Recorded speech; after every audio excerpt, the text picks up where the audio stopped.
1987년 가을이었습니다. 남해의 해안도로는 단풍과 바람으로 붉게 물들어 있었지요.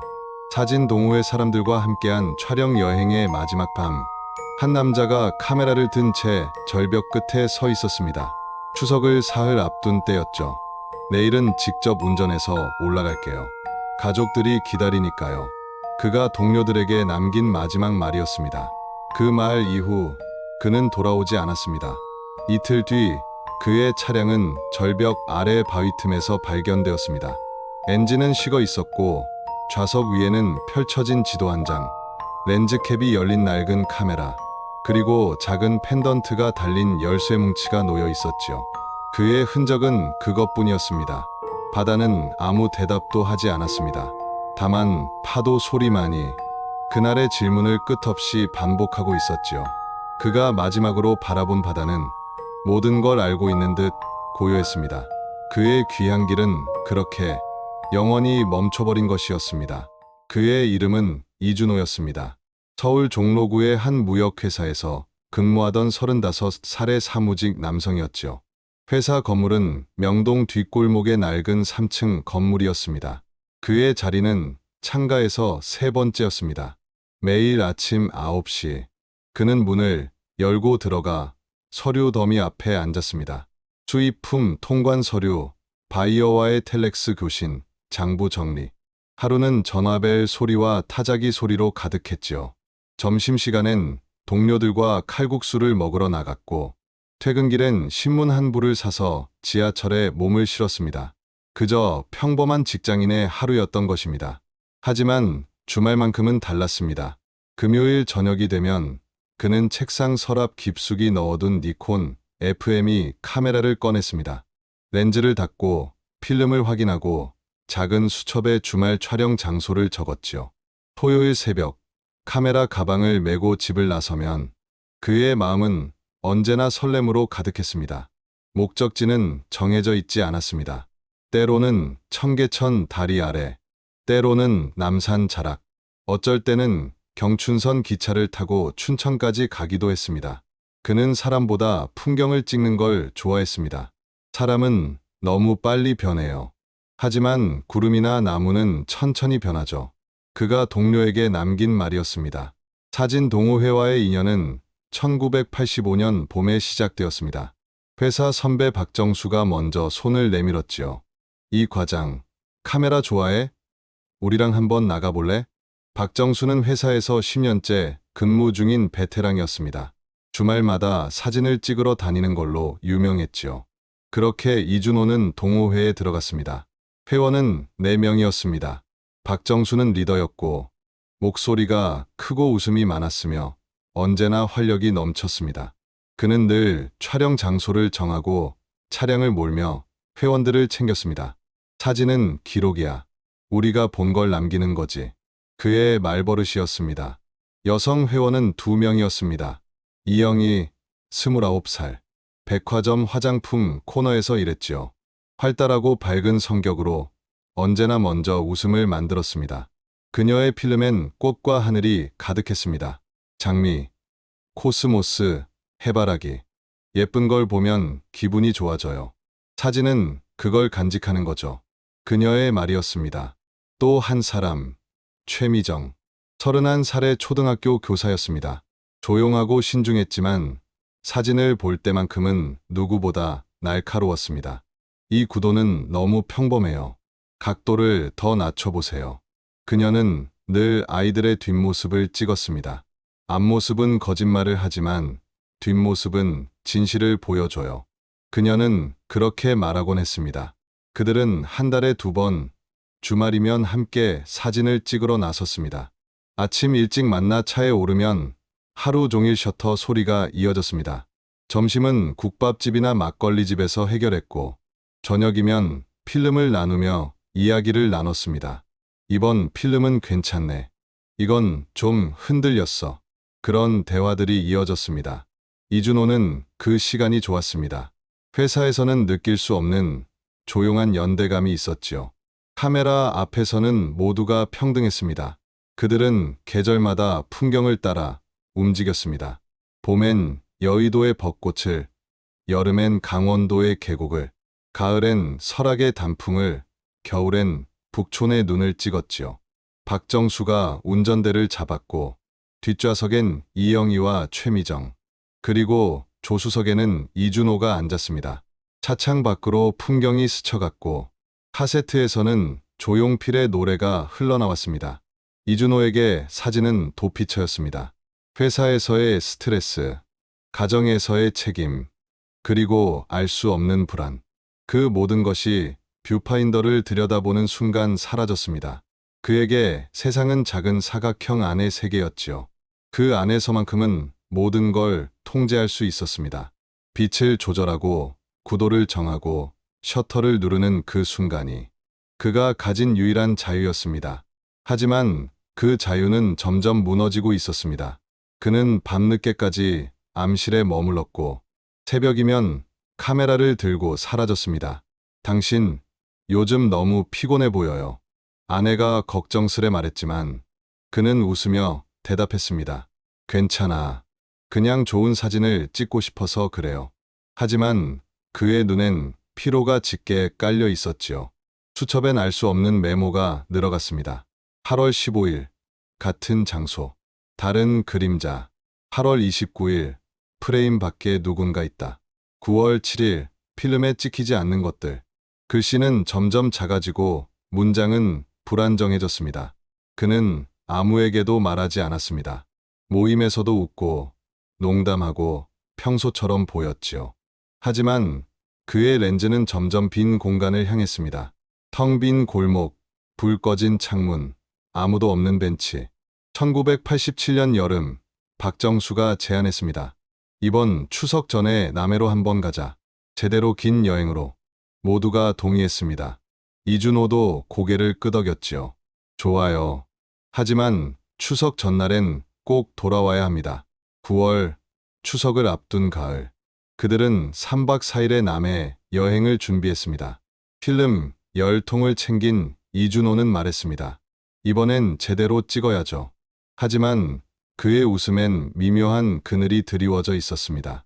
출발 전날 그는 아내에게 말했습니다. 25일 저녁엔 돌아올게요. 추석 준비 같이 해요. 아내는 고개를 끄덕이며 그의 가방을 챙겼습니다. 아이들은 아빠, 사진 많이 찍어와요. 하며 손을 흔들었지요. 그는 현관문을 나서며 잠시 뒤를 돌아봤습니다. 따뜻한 불빛이 켜진 거실, 웃고 있는 가족들. 그 장면이 마지막이 될 줄은 그때 아무도 몰랐습니다. 1987년 9월 22일 새벽 6시. 네 사람은 서울역 앞 광장에서 만났습니다. 박정수의 그랜저가 경부고속도로를 달렸고 창밖으론 가을 들판이 펼쳐졌습니다. 차 안은 웃음과 노래로 가득했습니다. 첫날은 평온했습니다. 남해대교를 건너 해안도로를 따라 사진을 찍었습니다. 바다는 푸르고 하늘은 맑았으며 바람은 상쾌했지요. 저녁엔 횟집에서 회를 먹으며 웃음이 오갔습니다. 하지만 이준호의 표정은 어딘가 멀어 보였지요. 둘째 날부터 그는 달라졌습니다. 같은 장면을 여러 번 찍고 필름을 자주 갈아 끼웠습니다. 괜찮아요? 박정수가 물었고, 괜찮아요. 그냥 마음에 안 들어서요. 그가 대답했습니다. 하지만 그의 손끝은 미세하게 떨리고 있었지요. 셋째 날 밤 숙소에서 필름을 정리하던 그가 조용히 수첩을 꺼내 무언가를 적었습니다. 나중에 발견된 그 수첩엔 이렇게 쓰여 있었습니다. 9월 23일. 불빛이 따라온다. 그 아래 작은 글씨로 적힌 한 줄. 더 이상 프레임 안에 담을 수 없다. 그리고 다음 날 1987년 9월 24일. 추석을 사흘 앞둔 목요일 아침이었습니다. 1987년 9월 24일 목요일 아침이었습니다. 여행의 마지막 날, 남해의 하늘은 흐렸습니다. 회색빛 구름이 바다 위를 덮고 있었고 바람은 전날보다 거세게 불어왔지요. 숙소 식당에서 아침을 먹으며 박정수가 말했습니다. 오늘은 날씨가 별로네요. 일찍 마무리하고 올라가는 게 좋겠어요. 이영희가 고개를 끄덕였습니다. 맞아요. 내일은 추석이잖아요. 하지만 이준호는 창밖을 바라보며 조용히 말했습니다. 저는 오늘 밤 야경을 좀 더 찍고 싶습니다. 내일 새벽에 혼자 올라가죠. 박정수는 잠시 말이 없었습니다. 혼자 가겠다고요? 날씨가 이런데 괜찮겠어요? 이준호는 미소를 지었습니다. 괜찮습니다. 가족들에게도 말했어요. 내일 저녁엔 도착한다고요. 최미정이 조심스럽게 말했습니다. 얼굴이 안 좋아 보여요. 몸은 괜찮으세요? 그는 억지로 웃으며 대답했습니다. 조금 피곤할 뿐이에요. 금방 괜찮아질 겁니다. 오전 내내 그들은 해안도로를 따라 이동하며 사진을 찍었습니다. 하지만 이준호의 행동은 조금씩 이상해졌습니다. 같은 자리를 반복해서 찍었고 뷰파인더를 들여다보며 중얼거렸습니다. 안 보여. 왜 안 보이지? 이영희가 다가와 물었습니다. 뭐가 안 보여요? 그는 놀란 듯 고개를 들었습니다. 아무것도 아닙니다. 그냥 혼잣말이에요. 그의 손은 떨리고 있었고 이마엔 식은땀이 맺혀 있었지요. 점심시간 작은 식당에서 물회를 먹으며 박정수가 말했습니다. 준호야, 정말 괜찮은 거야? 병원이라도 가자. 그는 고개를 저었습니다. 아니에요. 그냥 마지막이라. 아쉬워서 그래요. 하지만 그는 밥을 거의 먹지 않았습니다. 숟가락을 든 손이 떨렸고 시선은 허공에 머물렀습니다. 오후 3시 비가 내리기 시작했습니다. 가랑비가 금세 폭우로 바뀌었지요. 이제 숙소로 돌아가자. 박정수가 말했고 모두 차에 올랐습니다. 창밖으론 비가 세차게 내렸고 와이퍼가 빠르게 움직였습니다. 조수석에 이준호는 창밖을 바라보며 무언가를 중얼거렸습니다. 그의 입술은 움직였지만 아무 소리도 들리지 않았습니다. 오후 5시 숙소에 도착했습니다. 비는 폭우로 변했고 바람이 창문을 흔들었습니다. 이영희가 말했습니다. 이런 날씨엔 야경은 무리예요. 같이 올라가요. 하지만 그는 고개를 저었습니다. 오늘 꼭 찍어야 합니다. 이번이 마지막 기회예요. 그의 목소리는 떨렸지만 눈빛은 이상할 만큼 또렷했지요. 저녁 6시 네 사람은 숙소 식당에서 저녁을 먹었습니다. 밖에선 천둥 소리가 울렸습니다. 이 날씨엔 정말 위험해요. 이영희가 걱정스레 말했습니다. 이준호는 조용히 대답했습니다. 비가 그치면 나갈게요. 8시쯤이면 괜찮아질 거예요. 하지만 비는 멈추지 않았습니다. 오히려 더 거세졌지요. 밤 7시 30분 박정수가 말했습니다. 준호야, 내일 아침에 같이 올라가자. 오늘은 무리야. 이준호는 잠시 생각하더니 고개를 끄덕였습니다. 알겠습니다. 그럼 내일 같이 가죠. 모두 안도의 숨을 내쉬었습니다.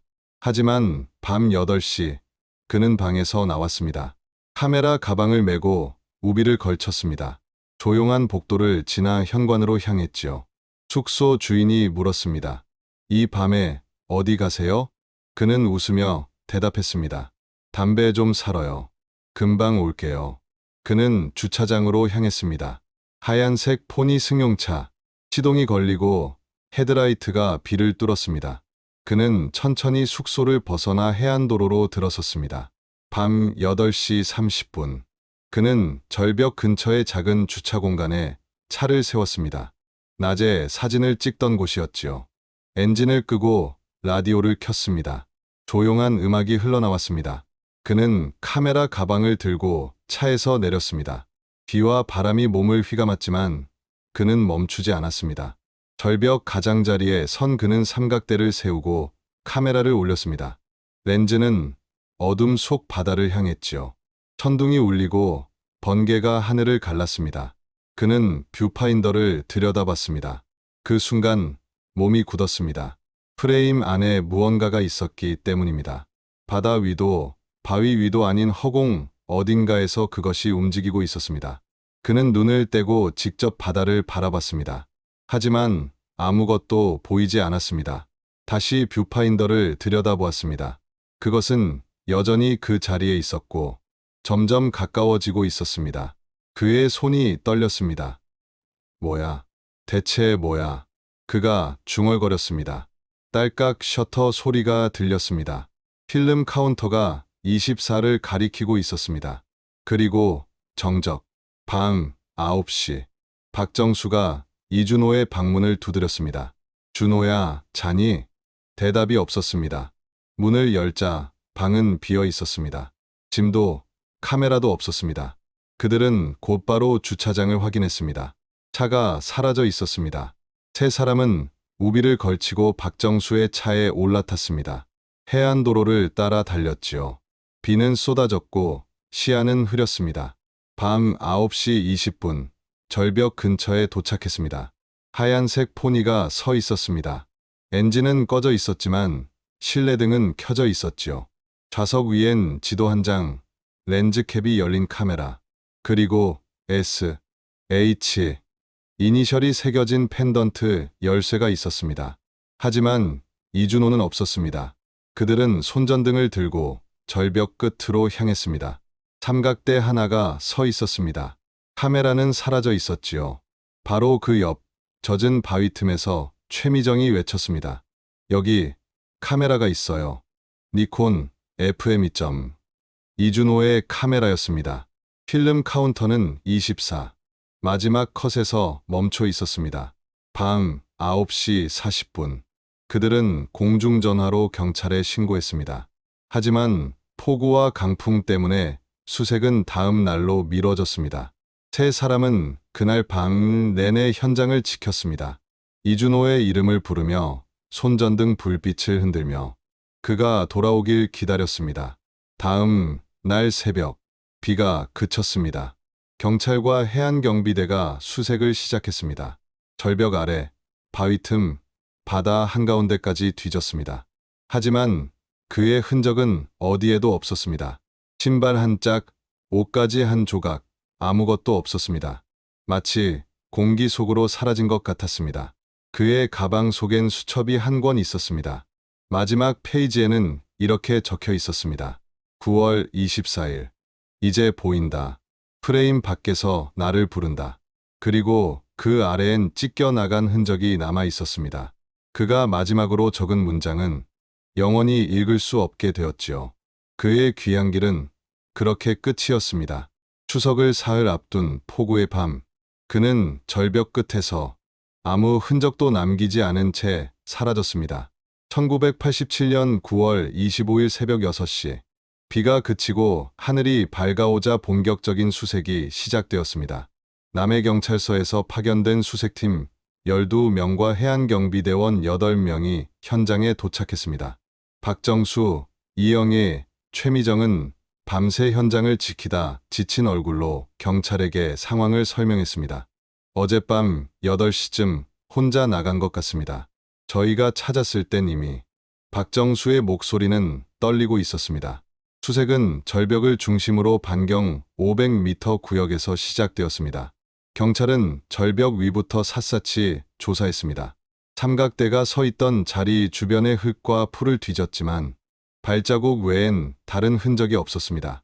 폭우 때문에 자국은 대부분 지워져 있었습니다. 절벽 가장자리에도 미끄러진 흔적은 없었습니다. 부서진 난간도 떨어진 조각도 없었습니다. 그 자리에 서 있다가 그냥 사라진 것처럼 보였지요. 오전 8시 해안경비대가 로프를 이용해 절벽 아래로 내려갔습니다. 절벽 아래는 30m 높이의 낭떠러지였고 거센 파도가 바위를 때리고 있었습니다. 대원들은 바위 틈을 1시간 넘게 수색했습니다. 혈은 옷까지 신체 일부라도 찾으려 했지만 아무것도 발견되지 않았습니다. 바위엔 긁힌 자국조차 없었습니다. 수색대장이 조용히 말했습니다. 이상합니다. 추락이라면 뭔가 흔적이 남을 텐데 여긴 너무 깨끗합니다. 그는 말을 멈추고 바다를 바라봤습니다. 실족이 아닐 수도 있다는 건가요? 한 경찰관이 물었지만 대장은 대답하지 않았습니다. 오전 10시 차량 조사가 시작되었습니다. 하얀색 포니 승용차는 견인차로 경찰서로 옮겨졌습니다. 감식반은 차량 안팎을 조사했습니다. 운전석엔 이준호의 지문만 남아 있었습니다. 조수석과 뒷좌석은 깨끗했습니다. 트렁크에 있던 여행 가방도 단정하게 정리되어 있었습니다. 싸움의 흔적도 강제로 끌려간 흔적도 없었습니다. 좌석 위의 물건들이 증거로 수거되었습니다. 펼쳐진 지도에는 5군데가 빨간 펜으로 표시되어 있었습니다. 그중 4곳은 동호회가 이미 다녀온 장소였지만 마지막 한 곳은 낯선 어촌 마을이었습니다. 절벽에서 북쪽으로 20km 떨어진 곳이었지요. 여행 일정엔 없던 곳이었습니다. 왜 그곳을 표시했는지는 아무도 몰랐습니다. 열쇠 뭉치에는 3개의 열쇠와 작은 펜던트 열쇠 하나가 달려 있었습니다. 은색 금속으로 만든 낡은 열쇠였습니다. 뒷면엔 S, H 라는 이니셜이 새겨져 있었습니다. 오래 만져 다른 흔적이 있었고 체인 고리도 변색되어 있었습니다. 경찰은 이니셜의 의미를 추적하기 시작했습니다. 카메라는 렌즈캡이 열린 채 좌석 위에 있었습니다. 하지만 필름이 없었습니다. 필름 카운터는 0을 가리키고 있었지요. 박정수가 놀란 표정으로 말했습니다. 그럴 리 없어요. 새 필름을 넣고 나갔는데. 하지만 카메라 안은 비어 있었습니다. 작은 검은색 수첩도 발견되었습니다. 반쯤 젖은 채로 가방 속에 들어 있었습니다. 첫 페이지엔 이준호라는 이름이 적혀 있었고 그 아래엔 날짜와 짧은 문장들이 남아 있었습니다. 8월 15일, 같은 장소, 다른 그림자. 8월 29일, 누가 프레임 밖에 있다. 9월 7일, 필름에 찍히지 않는 것들. 9월 21일, 파도는 다르게 친다. 9월 23일, 불빛이 따라온다. 더 이상 프레임 안에 담을 수 없다. 9월 24일, 이제 보인다. 프레임 밖에서 나를 부른다. 그리고 마지막 페이지는 찢겨 있었습니다. 깨끗하게 잘린 것이 아니라 급히 뜯어낸 듯 불규칙한 자국이 남아 있었습니다. 경찰은 찢겨진 페이지를 찾기 위해 차량과 숙소를 다시 조사했지만 끝내 발견하지 못했습니다. 오후 1시 절벽 아래에서 발견된 카메라가 경찰서로 도착했습니다. 니콘 FM2.2 이준호의 것이 맞았습니다. 몸체는 젖어 있었지만 렌즈는 멀쩡했습니다. 필름 카운터는 24를 가리키고 있었습니다. 한 롤을 모두 찍은 것이었지요. 경찰은 즉시 필름을 현상소로 보냈습니다. 24시간 안에 결과가 나올 겁니다. 그날 오후 경찰은 동호회원들을 따로 불러 진술을 받았습니다. 박정수는 말했습니다. 준호는 평소와 달랐어요. 계속 같은 곳을 찍고 혼잣말을 하고 마치 홀린 사람 같았어요. 이영희는 눈물을 흘리며 말했습니다. 손이 너무 떨렸어요. 밥도 못 드시고 저희가 붙잡았어야 했어요. 최미정은 조용히 고개를 들었습니다. 사흘 전부터 이상했어요. 그는 카메라로 뭔가를 보고 있었어요. 우린 못 보는 무언가를요. S, H, 이니셜의 정체를 밝히기 위한 조사가 이어졌습니다. 하지만 가족, 회사 동료, 대학 동창 누구도 알지 못했습니다. 그 이름으로 시작하는 사람조차 주변에 없었습니다. 9월 26일, 이틀째 수색이 계속되었습니다. 해안경비대는 보트를 띄워 해상을 수색했습니다. 수중잠수대가 투입되어 바닷속 10m까지 탐색했지만 이준호의 흔적은 없었습니다.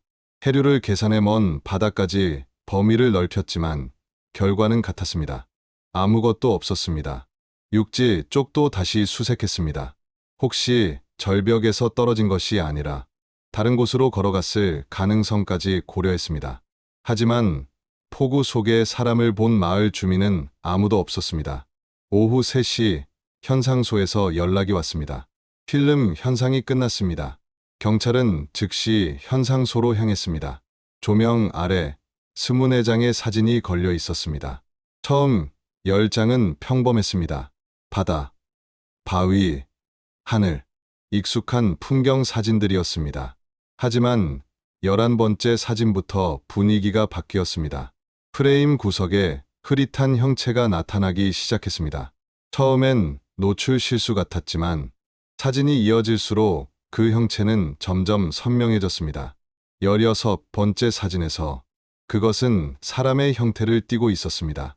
바다 한가운데 파도 위에 서 있는 듯했습니다. 하지만 투명했습니다. 파도가 그 형체를 통과하고 있었지요. 현상 전문가가 낮은 목소리로 말했습니다. 이건 이중 노출이 아닙니다.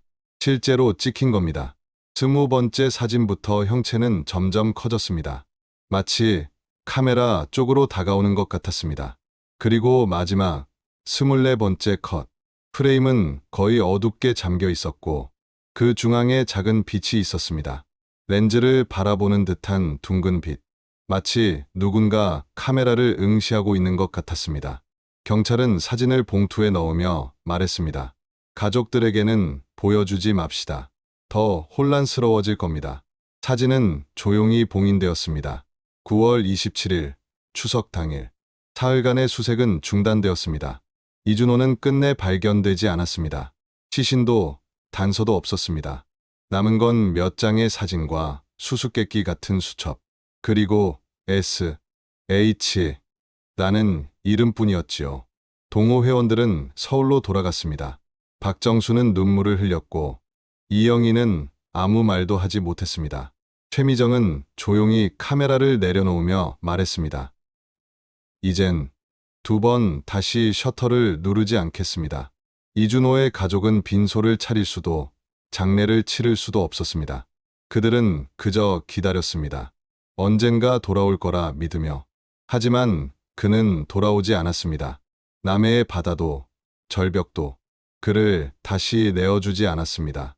1987년 9월 26일 남해 지역 방송국 MBC 경남본부가 처음으로 사건을 보도했습니다. 저녁 7시 뉴스였습니다. 남해 해안도로에서 서울에서 온 관광객이 실종되었습니다. 앵커의 목소리와 함께 절벽 근처를 비추는 짧은 영상이 흘러나왔습니다. 화면 하단에는 사진 촬영 중 실종 추정이라는 자막이 떴습니다. 보도 시간은 1분 30초. 그날 뉴스의 세 번째 꼭지였습니다. 첫 번째는 귀성길 교통 상황, 두 번째는 농산물 가격 동향이었지요. 다음 날, 추석 당일, 부산일보와 경남신문이 짧은 기사를 실었습니다. 사회면 하단, 조그만 칸이었습니다.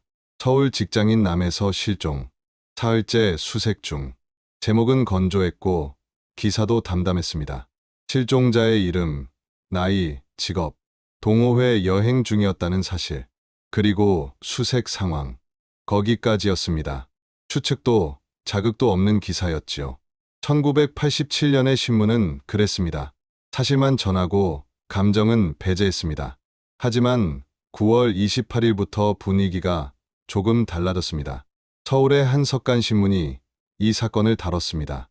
추석 앞두고 실종된 가장, 두 아이 남겨둔 채. 제목은 감성적이었지만 본문은 여전히 짧았습니다. 집에서 아버지를 기다리는 아이들, 눈물로 추석을 보낸 아내의 이야기. 세 단짜리 기사였고 지면 안쪽에 실렸습니다. 독자들의 관심을 끌기엔 너무 조용했지요. 방송은 더 짧았습니다. KBS와 MBC 중앙뉴스는 이 사건을 다루지 않았습니다. 지역 사건은 지역에서 처리한다는 것이 당시의 원칙이었습니다. 유명인도 아니고 범죄의 냄새도 없고 그저 한 사람의 실종 사건이었지요. 슬펐지만 뉴스가 되기엔 부족했습니다. 9월 29일 추석 연휴가 끝나고 사람들이 일상으로 돌아왔습니다. 그날 경남 방송은 마지막 소식을 전했습니다. 남해 실종자 수색 중단. 사흘간의 수색에도 실종자를 찾지 못했고 경찰은 대규모 수색을 중단한다는 내용이었습니다. 보도 시간은 40초였습니다. 그것이 마지막 보도였지요. 신문도 마찬가지였습니다. 9월 30일자 경남신문에 남해 실종 사건, 단서 없어. 짧은 후속 기사 한 줄이 실렸습니다. 그 이후 신문에서 이준호라는 이름은 사라졌습니다. 언론이 관심을 잃은 데는 이유가 있었습니다. 그해 가을 사건이 많았습니다. 10월 초에는 서울에서 대형 교통사고가 있었고 10월 중순엔 정치적으로 민감한 사건들이 이어졌습니다. 신문의 지면은 한정되어 있었고 방송 시간은 언제나 모자랐습니다. 단서도 진전도 없는 실종 사건은 자연스럽게 밀려났습니다. 사진 동호회도 흩어졌습니다. 박정수는 회사로 돌아갔지만 카메라를 들지 않았습니다. 다시는 안 찍을 겁니다. 그가 동료에게 말했습니다. 이영희는 약혼을 파기했습니다. 지금은 결혼할 기분이 아니에요. 그녀는 약혼자에게 반지를 돌려줬습니다. 최미정은 학교로 돌아갔지만 수업 중에도 창밖을 멍하니 바라봤습니다. 선생님, 괜찮으세요? 아이들의 물음에 그녀는 억지로 웃으며 고개를 끄덕였죠. 동호회는 공식적으로 해체되지 않았습니다. 하지만 누구도 먼저 다시 만나자고 말하지 않았습니다. 그들은 각자의 자리에서 조용히 멀어졌습니다. 이준호의 빈자리는 너무 컸고 그 자리를 마주하는 것은 너무 고통스러웠습니다. 10월 중순 한 지역 주간지가 이 사건을 잠시 다시 언급했습니다. 미스터리 실종 사건들이라는 기획 기사였습니다. 하지만 이준호의 이야기는 단 두 문단으로 정리되었습니다. 남해 해안에서 촬영 중 실종된 서울 남성, 아직 미해결. 그 한 줄이 전부였습니다.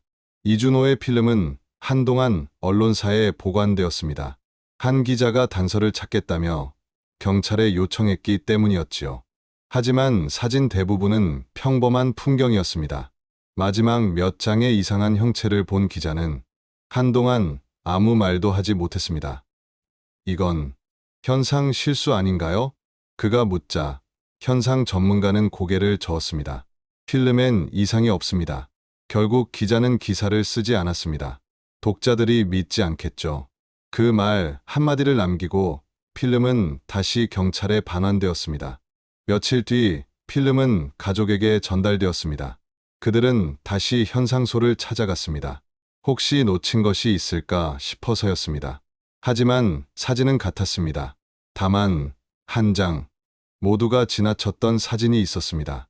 불 꺼진 숙소 창문을 찍은 사진이었지요. 창문 앞에 누군가 서 있는 듯한 형체가 보였습니다. 그림자인지, 커튼인지, 아니면 단순한 빛의 반사인지 알 수 없었습니다. 가족은 그 사진을 오래 바라보았습니다. 하지만 끝내 답을 찾지 못했습니다. 11월이 되자 이준호의 이름은 완전히 잊혔습니다. 언론은 더 이상 그를 언급하지 않았고 사람들은 다른 뉴스로 바빴습니다.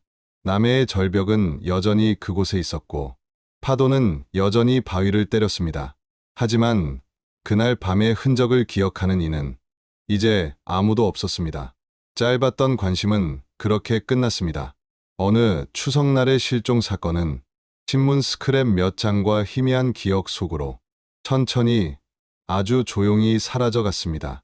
1988년 봄이 찾아왔습니다. 이준호가 사라진 지 반년이 지났습니다. 가족은 여전히 그를 기다렸지만 일상은 계속되어야 했습니다. 아내는 일을 시작했고 아이들은 학교에 갔습니다. 집은 여전히 조용했지만 어딘가 비어있는 느낌이 짙어졌습니다. 이준호의 방은 그대로였습니다. 옷장 속 옷, 책상 위 만년필, 벽에 걸린 달력까지 모든 것이 1987년 9월에서 멈춰 있었지요. 사진 동호회는 공식적으로 해체되었습니다. 박정수가 편지를 보냈습니다. 더 이상 모이지 않는 게 좋겠습니다. 우리 모두 너무 힘듭니다. 이영희는 답장을 보내지 않았고 최미정은 짧게 동의합니다. 라고만 적었습니다. 그들은 다시 각자의 삶으로 돌아갔습니다. 하지만 서로 연락하지는 않았습니다. 이준호의 부재는 너무 컸고 함께 있으면 그 빈자리가 더 또렷해졌습니다. 박정수는 카메라를 팔았습니다. 다시는 안 쓸 겁니다. 그는 말했습니다. 상점 주인이 물었습니다. 좋은 카메라인데 왜요? 박정수는 대답하지 않았습니다. 그저 고개를 숙인 채 가게를 나섰습니다. 이영희는 1989년 봄 결혼했습니다. 조용한 결혼식이었습니다. 동호 회원들은 초대받지 않았습니다. 그녀는 카메라를 장롱 깊숙이 넣어두었습니다. 남편이 말했습니다. 사진 취미 있었다며? 다시 해봐요. 이영희는 미소만 지었습니다. 이제 관심 없어요. 최미정은 학교를 떠났습니다. 아이들을 가르치는 것이 힘들다고 했습니다. 그녀는 부산으로 이사했습니다. 바다가 보이는 작은 아파트였습니다. 가끔 창가에 앉아 바다를 바라봤지만 카메라는 들지 않았습니다. 이제 더 이상 찍을 게 없어요. 그녀는 일기장에 그렇게 적었습니다. 이준호의 가족은 조금씩 포기라는 단어에 익숙해졌습니다. 처음엔 매주 경찰서에 전화를 했습니다. 혹시 소식 있나요? 하지만 돌아오는 대답은 같았습니다. 아직 없습니다. 시간이 흐르며 전화는 줄어들었습니다. 1년이 지나자 한 달에 한 번, 3년이 지나자 거의 하지 않게 되었지요. 아내는 말했습니다. 이제 돌아오지 않을 거예요. 우리가 받아들여야 해요. 하지만 그의 물건만은 버리지 못했습니다. 1991년 여름, 이사를 준비하며 정리를 시작했습니다. 옷은 기부했고 책은 팔았지만 낡은 카메라 가방은 남겼습니다. 검은 가죽 가방, 어깨끈이 닳고 지퍼가 조금 망가진 가방이었습니다. 그 안엔 렌즈 몇 개와 필터, 그리고 먼지가 쌓인 렌즈 천이 들어 있었지요.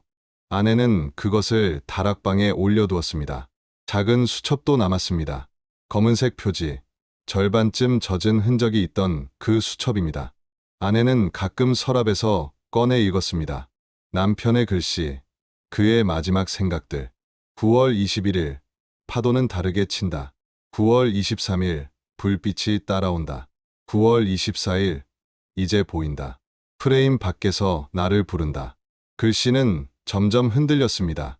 처음엔 또렷했지만 마지막엔 거의 알아볼 수 없을 정도였지요. 그리고 찢겨나간 마지막 페이지. 그 안엔 무엇이 적혀 있었을까요? 아내는 궁금했지만 동시에 알고 싶지 않았습니다. 어쩌면 모르는 게 나았을지도 모르지요. 1995년 큰아이가 고등학생이 되었습니다. 다락방을 정리하다 카메라 가방을 발견했습니다. 엄마, 이게 뭐예요? 아빠, 카메라야. 아이는 그 카메라를 꺼내 렌즈를 닦았습니다. 오래된 니콘이었지만 아직 작동했습니다. 아이는 필름을 넣고 집 앞 공원을 찍었습니다. 사진은 잘 나왔습니다. 하지만 2번 다시 쓰지 않았습니다. 이유는 알 수 없었지요. 카메라를 들면 마음이 무거워졌습니다. 2000년, 새 천년이 시작되었습니다. 이준호가 사라진 지 13년이 지났습니다. 박정수는 손주를 보았고 이영희는 2 아이의 엄마가 되었으며 최미정은 여전히 바닷가 아파트에서 혼자 살았습니다. 그들은 가끔 이준호를 떠올렸지만 그 빈도는 점점 줄어들었습니다. 기억은 희미해지고 얼굴은 흐릿해지고 목소리는 잊혀졌습니다. 하지만 완전히 잊을 순 없었습니다. 가을이 오고 추석이 다가오면 그들은 문득 생각했습니다. 그해 9월, 폭우 내리던 밤, 절벽 아래서 발견된 빈 차, 그리고 끝내 돌아오지 않은 친구를요. 남은 건 물건들 뿐이었습니다. 낡은 카메라 가방, 작은 수첩, 몇 장의 사진, 그리고 아무도 풀지 못한 수수께끼. S, H, 나는 이니셜, 찢겨진 페이지, 필름 속의 형체. 세월이 흘러도 답은 나오지 않았습니다. 그는 그저 사라진 사람으로 남았습니다. 어느 추석날 밤 절벽 근처에서 증발해버린 남자였지요. 시간은 흘렀지만 그의 부재는 여전히 그곳에 있었습니다. 2003년 가을, 이준호가 사라진 지 16년 만에 동호 회원들이 다시 모였습니다. 박정수가 먼저 제안했습니다. 한 번쯤은 만나야 할 것 같습니다. 준호를 위해서라도. 그는 편지의 끝에 이렇게 적었습니다. 그리고 제가 기억해낸 게 있습니다. 이영희는 일주일 후 답장을 보냈습니다. 저도 말하지 못한 게 있었어요. 만나죠. 최미정은 2주 뒤 짧은 엽서를 보냈습니다. 좋습니다. 시간과 장소를 알려주세요. 9월 24일. 그날과 같은 날짜였습니다. 세 사람은 서울 인사동의 작은 찻집에서 만났습니다. 창밖엔 가을 햇살이 비치고 거리엔 관광객들이 오갔습니다. 모두 나이를 먹었습니다. 박정수는 58세, 머리가 희끗해졌고 이영희는 49세, 눈가에 주름이 깊었으며 최미정은 51세, 여전히 말이 적었지만 훨씬 여위어 있었습니다. 처음 10분은 침묵이었습니다. 차를 주문하고 앉았지만 누구도 먼저 말을 꺼내지 못했습니다. 박정수가 먼저 입을 열었습니다. 오랜만입니다. 그 짧은 인사에는 16년의 무게가 실려 있었습니다. 이영희가 고개를 끄덕였습니다. 네, 정말 오랜만이에요. 박정수가 가방에서 낡은 사진 한 장을 꺼냈습니다. 1987년 여름, 5명이 함께 찍은 단체 사진이었습니다. 이준호는 가운데에서 환하게 웃고 있었지요. 이걸 보면 그때가 엊그제 같습니다. 박정수의 목소리가 떨렸습니다. 이영희가 사진을 바라보며 말했습니다. 16년이 지났는데도 그날이 아직도 꿈에 나와요. 준호 씨가 절벽에 서 있는 꿈을요. 그녀는 눈을 닦으며 덧붙였습니다. 입이 움직이는데 목소리가 들리지 않아요. 박정수가 천천히 고개를 끄덕였습니다. 저도 그래요. 그리고 최근에 기억나지 않던 게 떠올랐습니다. 그는 차잔을 내려놓고 말을 이었습니다. 그날 밤 제 방에서 전화벨 소리가 났어요. 밤 8시 반쯤이었죠. 복도로 나가보니 1층 공용전화 수화기가 들려 있었습니다. 바닥에 떨어진 채로요. 처음엔 장난전화인 줄 알았어요. 하지만 귀에 대보니 연결되어 있었어요. 여보세요? 했는데 대답이 없었죠. 바람 소리만 들렸습니다. 쥐익 하는 소리, 파도 소리 같기도 했습니다. 그는 숨을 고르며 말을 이었습니다. 그런데 잠시 후 작은 목소리가 들렸어요. 거기 있지? 그 말이 여러 번 반복됐습니다. 거기 있지? 거기 있지? 마치 누군가에게 확인하듯이요. 그게 준호의 목소리였을까요? 이영희가 물었습니다. 박정수는 잠시 침묵했습니다. 그땐 몰랐지만 지금은 그렇게 느껴집니다. 이영희가 떨리는 목소리로 말했습니다. 저도요. 저도 말하지 못한 게 있어요. 그녀는 기억을 떠올렸습니다. 마지막 날 오후 준호 씨가 절벽에서 사진을 찍고 있었죠. 렌즈를 천천히 돌리며 무언가를 따라가고 있었어요. 왼쪽에서 오른쪽으로, 그리고 다시 가운데로. 마치 눈에 보이지 않는 무언가를 쫓는 듯했어요. 그래서 물었죠. 준호 씨, 뭘 찍으세요? 그랬더니 깜짝 놀라며 돌아봤어요. 눈빛이 초점이 없었어요. 안 보여요? 라고 했어요. 그래서 제가 뭐가요? 라고 묻자 그는 웃으며 말했어요. 아무것도 아니에요. 착각했나 봐요. 하지만 그건 착각한 사람의 표정이 아니었습니다. 확실히 본 사람의 눈빛이었죠. 최미정이 조용히 입을 열었습니다. 저도 봤어요. 두 사람이 그녀를 바라봤습니다. 준호 씨의 눈빛을요. 그는 뭔가를 보고 있었어요. 우리 눈엔 안 보이지만 그의 눈앞엔 분명히 무언가가 있었어요. 투명한 존재. 그는 그것을 바라보고 있었어요. 그리고 그날 밤 제가 마지막으로 준호 씨를 봤습니다. 복도에서 마주쳤어요. 우비를 입고 카메라 가방을 메고 있었죠. 어디 가세요? 했더니 그가 웃으며 대답했어요. 담배 좀 사러요. 하지만 그 웃음이 이상했습니다.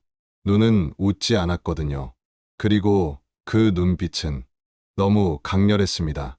뭔가에 홀린 사람 같았어요. 세 사람은 잠시 말을 멈췄습니다. 박정수가 낮은 목소리로 말했습니다. 우리가 더 강하게 말렸어야 했어요. 그날 밤 절대 나가지 못하게. 이영희가 고개를 저었습니다. 아니요. 그래도 소용없었을 거예요. 준호 씨는 이미 결정한 것 같았어요. 무언가에 이끌린 것처럼요. 그때 박정수가 가방에서 또 다른 것을 꺼냈습니다. 낡은 신문 스크랩이었습니다. 이걸 보세요. 작년에 우연히 봤습니다. 신문엔 이렇게 적혀 있었습니다. 남해 구 숙박업소 철거 중 유품 발견. 재개발 중이던 건물의 지붕 위에서 오래된 손목시계 하나가 발견됐다는 내용이었습니다. 은색 세이코 시계, 남성용, 유리는 깨져 있었고 시간은 밤 8시 47분에서 멈춰 있었습니다. 날짜 창은 24를 가리키고 있었지요. 박정수가 조용히 말했습니다. 확신할 수는 없지만 너무 많은 게 일치합니다. 최미정이 중얼거렸습니다. 제가 준호 씨를 본 시간이 8시 40분쯤이었어요. 그렇다면 그 직후네요. 이영희가 물었습니다. 그런데 왜 지붕 위에 있었을까요? 박정수가 신문을 가리켰습니다. 인부들도 이상하게 여겼대요. 지붕에 오를 수 있는 구조가 아니라고요. 마치 위에서 떨어진 것 같았답니다. 세 사람은 아무 말 없이 서로를 바라봤습니다. 그 시계가 정말 이준호의 것이었을까요? 그가 평생 차고 다니던 결혼 5주년 때 받은 바로 그 시계였을까요? 8시 47분. 최미정이 중얼거렸습니다. 모든 것이 멈춘 시간이지요. 박정수가 고개를 숙였습니다. 그리고 지붕 위. 그건 우연이 아니었을지도 모릅니다. 그날 모임은 늦은 밤까지 이어졌습니다. 그들은 기억을 나누고 추측하고 후회했습니다. 하지만 결론은 없었습니다. 박정수가 마지막으로 말했습니다. 이번이 마지막이에요. 더 이상은 우리도 살아야 하니까요. 이영희가 고개를 끄덕였습니다. 준호 씨도 우리가 이렇게 사는 걸 원할 거예요. 그들은 찻집을 나섰습니다. 밤 공기가 차갑게 스며들었습니다. 조용한 거리, 흩어지는 발자국, 건강하세요. 연락해요. 그들은 그렇게 인사했지만 모두 알고 있었습니다. 다시는 만나지 않으리란 거요. 그날 밤, 세 사람은 각자의 집으로 돌아갔습니다. 하지만 마음 한구석엔 그날의 기억이 여전히 남아 있었습니다. 그 기억은 여전히 그들 안에서 살아 있었지요. 2024년 가을, 남해 해안도로는 이제 관광 명소가 되었습니다. 37년 전 폭우와 어둠이 뒤덮었던 그 길에는 이제 카페와 전망대가 줄지어 서 있습니다. 주말이면 가족 단위 관광객들이 차를 세우고 바다를 배경으로 사진을 찍습니다. 바다는 여전히 푸르고 절벽은 여전히 가파르지만 이제는 안전 난간이 설치되어 있죠.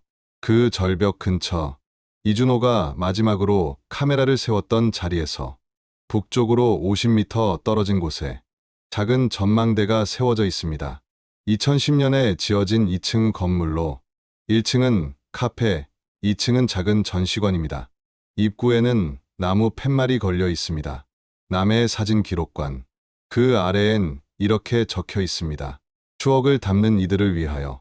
전시관은 넓지 않습니다. 20평 남짓한 공간의 벽에는 남해의 풍경 사진들이 걸려 있습니다. 지역 사진가들이 기증한 작품들이죠. 하지만 한쪽 구석, 창가 옆 벽에는 작은 명패가 붙은 섹션이 있습니다. 실종 사진가 이준호 추모. 그 아래 6장의 사진이 걸려 있습니다. 첫 번째는 구름입니다. 여름 하늘을 가득 채운 뭉게구름. 두 번째는 파도. 바위에 부딪히며 흩어진 물보라가 공중에 멈춰 있습니다. 세 번째는 나무 그림자.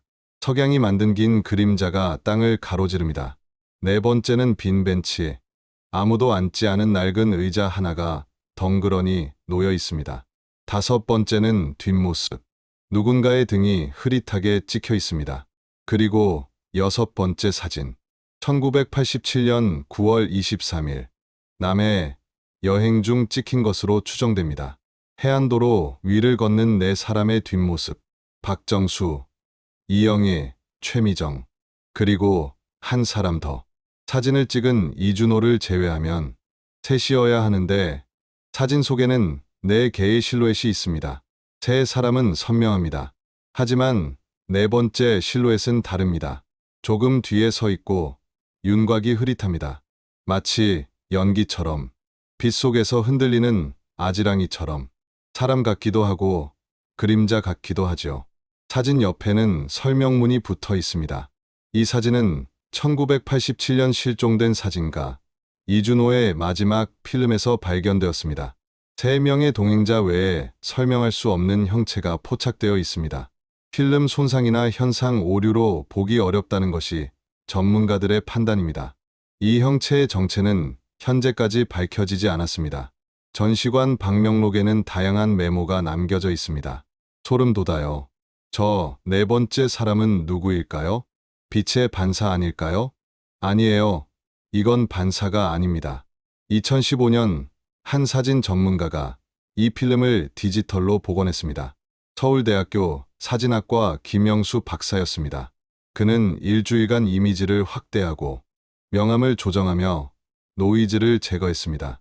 결론은 명확했습니다. 이것은 반사광이 아닙니다. 필름 손상도 현상 오류도 아닙니다. 실제로 무언가가 그 자리에 있었고 그것이 필름에 기록된 것입니다. 그는 보고서에 이렇게 덧붙였습니다. 이 형체는 빛을 반사하지 않습니다. 다른 인물들은 모두 그림자를 가지고 있지만 이 존재는 그림자가 없습니다. 마치 빛을 흡수하는 것처럼 보입니다. 그리고 윤곽은 흐릿하지만 초점이 맞지 않은 것이 아니라 형체 자체가 불분명합니다. 마치 실체가 없는 존재처럼 보입니다. 그 보고서는 지금도 전시관 한켠에 비치되어 있습니다. 하지만 대부분의 사람들은 그냥 사진을 보고 지나갑니다. 신기하네, 무섭다, 짧은 감상만 남기고 1층 카페로 내려갑니다. 커피를 마시고 사진을 찍고 SNS에 해시태그를 달아 올립니다. 참남의 여행 샵미스터리 샵 실종사건. 그들에게 이준호는 하나의 흥미로운 이야기일 뿐이죠. 하지만 가끔, 아주 가끔 오래 머무는 사람이 있습니다. 사진을 전공하는 한 대학생이 2023년 가을 이곳을 찾았습니다. 그는 1시간 넘게 6번째 사진 앞에 서 있었습니다. 그리고 방명록에 이렇게 적었습니다. 이준호 선생님, 당신은 무엇을 보셨나요? 우리가 볼 수 없는 것을 당신은 보셨나요? 카메라는 거짓말을 하지 않는다고 배웠습니다. 그렇다면 이 사진 속 형체는 진짜입니다. 언젠가 그 답을 찾고 싶습니다. 전시관 관리인은 이제 70대 노인입니다. 그는 1987년 그 사건을 기억하고 있습니다. 그때 난리였죠. 경찰이 며칠 동안 바다를 뒤졌습니다. 하지만 아무것도 못 찾았어요. 이준호 씨가 정말 절벽에서 떨어진 건지 아니면 그는 말끝을 흐립니다. 여기 사는 노인들은 가끔 말합니다. 그날 밤 바다가 그를 불렀다고요. 미신일지 몰라도 이상한 일이지요. 2020년 이준호의 큰아들이 이곳을 찾았습니다. 38이 된 그는 아버지를 기억하지 못했습니다. 5살 때였으니까요. 아버지를 느끼고 싶어서 왔어요. 그는 전시관 관리인에게 말했습니다. 이 사진들 정말 아버지가 찍은 건가요? 관리인은 고개를 끄덕였습니다. 그렇습니다. 2008년에 어머니께서 직접 가져오셨어요. 사람들이 잊지 않길 바라셨지요. 아들은 6번째 사진 앞에 멈춰 섰습니다. 이 사람은 누구죠? 그가 4번째 실루엣을 가리켰습니다. 관리인은 대답했습니다. 아무도 모릅니다. 하지만 어떤 사람들은 이렇게 말하지요. 그건 아버님이 본 것일지도 모른다고요. 전시관 한쪽에는 이준호의 니콘 카메라도 전시되어 있습니다. 렌즈엔 아직 바닷물 얼룩이 남아있고 셔터 버튼은 마지막으로 눌린 채 멈춰 있습니다. 명패에는 이렇게 적혀 있습니다. 이 카메라는 1987년 9월 25일 바위 틈에서 발견되었습니다. 방문객들은 카메라를 향해 휴대폰을 들고 사진을 찍습니다. 카메라를 찍는 카메라. 이 얼마나 아이러니한 장면인가요? 하지만 가끔 진지하게 절벽을 바라보는 이들이 있습니다. 그들은 조용히 묻습니다. 당신은 그날 밤 무엇을 보셨나요? 무엇이 당신을 불렀나요? 바람만이 대답합니다. 2024년 현재 이준호의 아내는 80이 되었습니다. 이제 남해를 찾지 않습니다. 남편은 돌아오지 않아요. 37년을 기다렸지만 그녀는 요양원 창밖을 바라보며 말합니다. 가끔 꿈에 나타나요. 웃으면서 미안해라고 해요. 무엇이 미안한지는 끝내 말하지 않아요. 동호 회원들은 모두 노인이 되었습니다. 박정수는 이미 세상을 떠났고 이영희는 제주에서 손주를 돌봅니다. 최미정은 여전히 부산의 바다를 바라봅니다. 그리고 그날 밤을 떠올립니다. 남해의 절벽은 여전히 그 자리에 있습니다. 파도는 여전히 바위를 때립니다. 사람들은 여전히 사진을 찍습니다. 하지만 아무도 모릅니다. 37년 전 한 남자가 무엇을 보았는지, 무엇이 그를 불렀는지, 그리고 그가 지금 어디 있는지. 이준호는 이제 기록으로 남았습니다. 사진 속에, 전시관 벽에, 사람들의 희미한 기억 속에. 하지만 그의 진실은 여전히 어둠 속에 있습니다. 그는 그렇게 남겨진 사람이지요. 그는 귀향기를 잃은 게 아니라 아마도 돌아갈 용기를 잃은 사람이었을지도 모릅니다. 카메라 렌즈 너머로 보이는 것들이 점점 선명해질수록 현실은 점점 흐려졌을 것입니다. 프레임 안에 담을 수 없는 것들이 그를 불렀고 그는 결국 그 부름에 응답했지요. 그의 마지막 사진 속 웃고 있는 동료들의 뒷모습 너머에는 언제나 홀로 선 누군가의 그림자가 있었습니다. 우리 눈엔 보이지 않지만 그의 렌즈엔 분명히 보였던 무언가. 추석이 다가오면 그의 가족은 여전히 말합니다. 아버지는 여행 중이 아니라 아직도 사진 속 어딘가에 계실 거야. 남해의 가을 바람이 절벽을 스치면 그의 카메라는 여전히 그곳에 서 있습니다.